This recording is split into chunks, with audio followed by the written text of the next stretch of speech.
really, I just wanted to share some of the things. I know those of you that were in the plenary just before lunch may have heard a bit of this because we were discussing it, but one of the things we've been talking about is deliberately keeping some of the really good things that have happened. And we think that it's going to take some effort rather than that we're going to have to do it by design, rather than just hoping people will take that on board. This is a very, very quick overview, and there is a point to the context. I'm not just rambling on. I'm originally from a business school, and 20 years ago, I was an e-learning teaching fellow, but obviously that separation now really shouldn't exist, although I think from some of the discussions and the way that we've talked about moving online and the education and the learning technologists, it probably does more than we'd like. And so I'm coming at this from a very particular perspective, I will admit that. And just a quick reminder, this is a car. And this is something I used to share with the students, really, to make them think about this, because I think it's really easy to forget. I remember my grandmother telling me when she went to the village green to see the first car that was in the village. And, you know, that's relatively recently. And I was without my car for a little while, and I thought I'd got my arm chopped off. You know, would become that reliant on these sorts of things without realizing it. My mum told me that when she was little, they went next door to watch the Queen's coronation because people didn't have a telly then, you know, only the posh ones had tellies. I think most people now would think that as a necessity as they set up a home rather than a luxury. And so it goes on. And now we've got the World Wide Web, and I think the same thing's happening. It's become ubiquitous, and there are certain expectations around it in terms of learning and teaching. And those of you that were in the talk earlier would have heard me say this, but I think it's worth reiterating for those that weren't.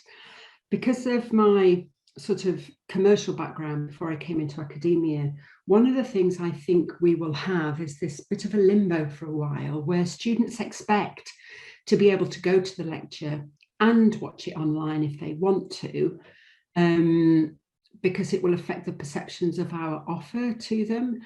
But because this is what happened, you know, if you were with British Gas, you'd expect to see your bill online, but you always wanted the paper one as well.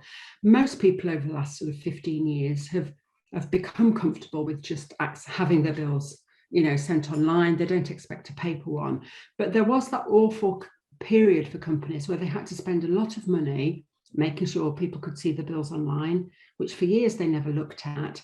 Until this adoption of actually, you know, being comfortable with behaving in that way.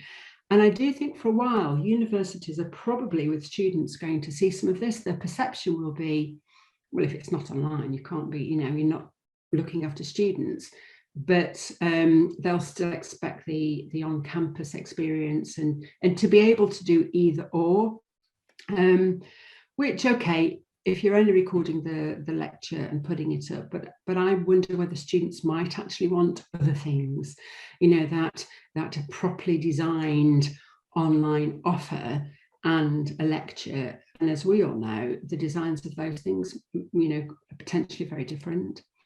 So, you know, what next for HE? And I'm really happy to open this question up because, you know, I've got people in the room here probably given this more thought than me.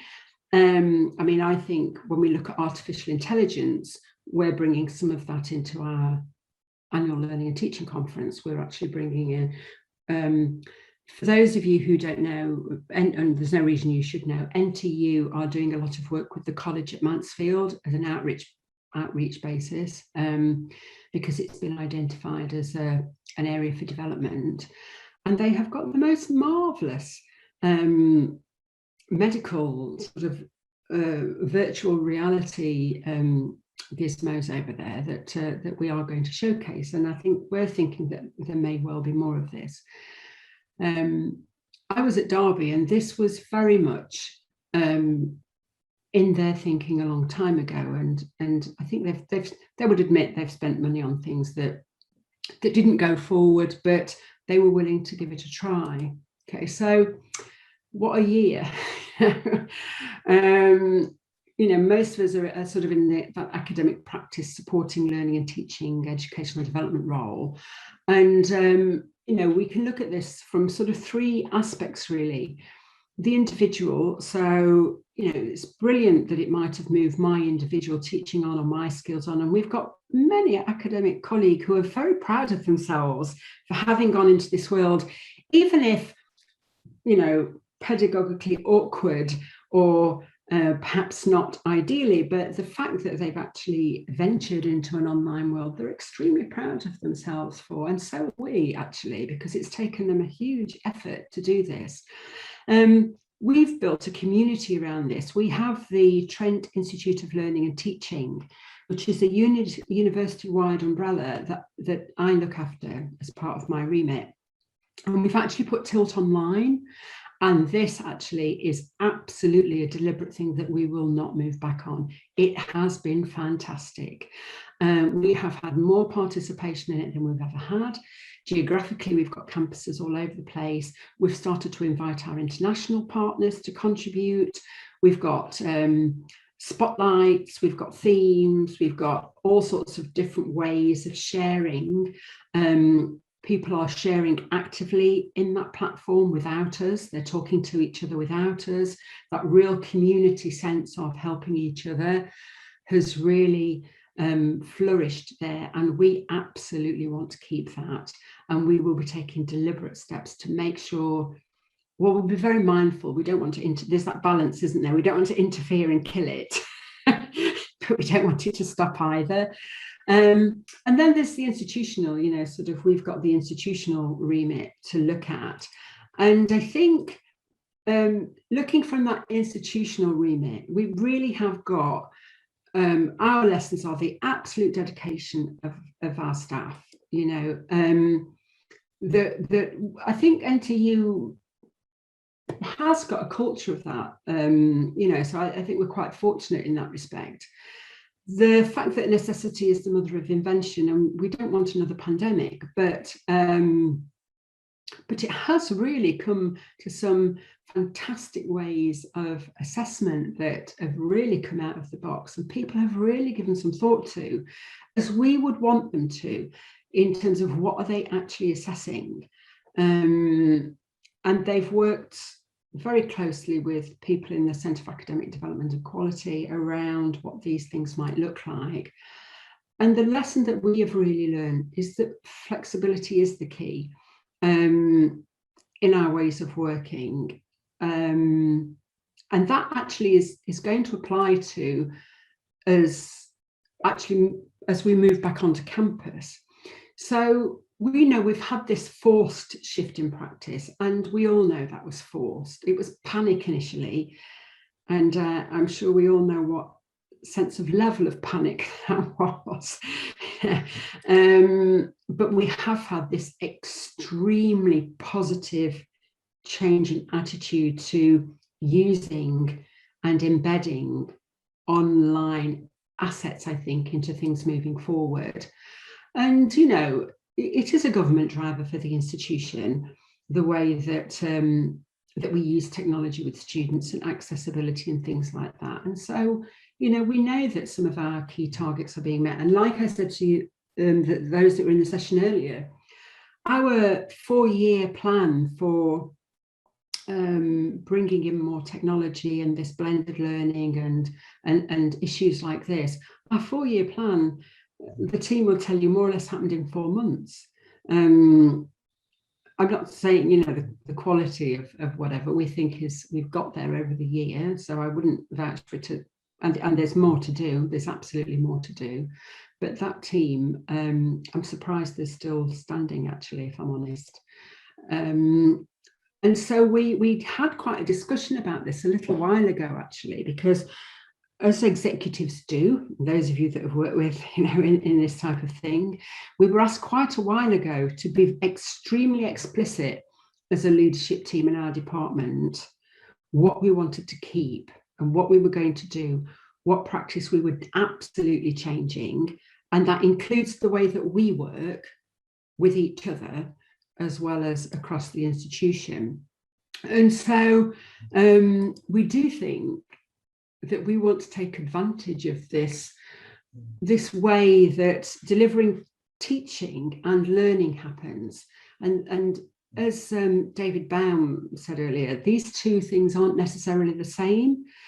The way that we deliver teaching and the way that learning happens, because we've had extreme, as I'm sure you all have, examples across the institution, how different subject areas have handled this and what arrangements they've put in place. And I've had members of staff in tears over really unrealistic student expectations. One said to me a short while ago, and she was in tears. She said, you know, her when they'd moved back on campus because it was a practical subject, what had happened was the students weren't coming to the lectures and expected it now to be online in the format that she was doing it in before. So not just, and she was, you know, she's that conscientious, she'd redesigned it and put it online, which was she's a new member of staff, so it was a bit of a lesson.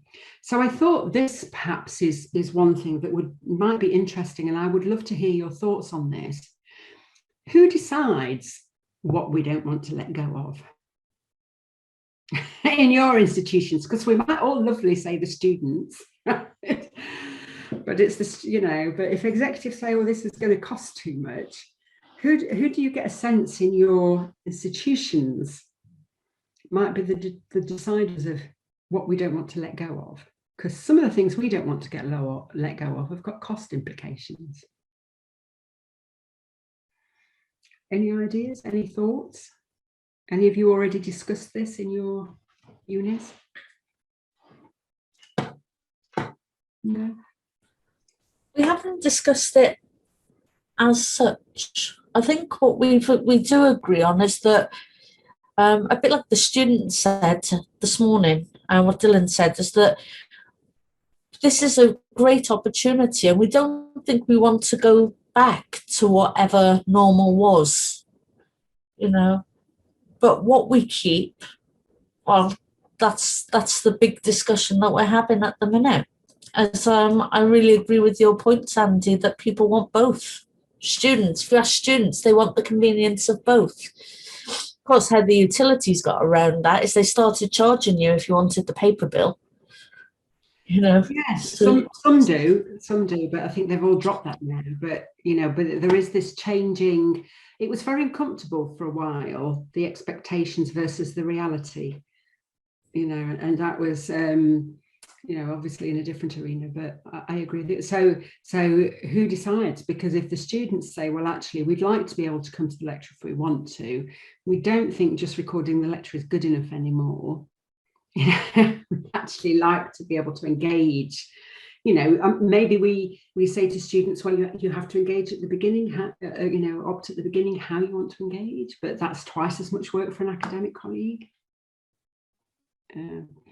And I think for me, the interesting thing is who decides, because yeah, you know, but yeah, so if any of you have any thoughts on this afterwards, I'm really, I would really welcome an email. You know, if you're sort of starting to get into these discussions, it would be really interesting, I think, because there are the pressures of student choice, student demand, student voice, and the, you know, the expectations of what we can perhaps actually do, I would say.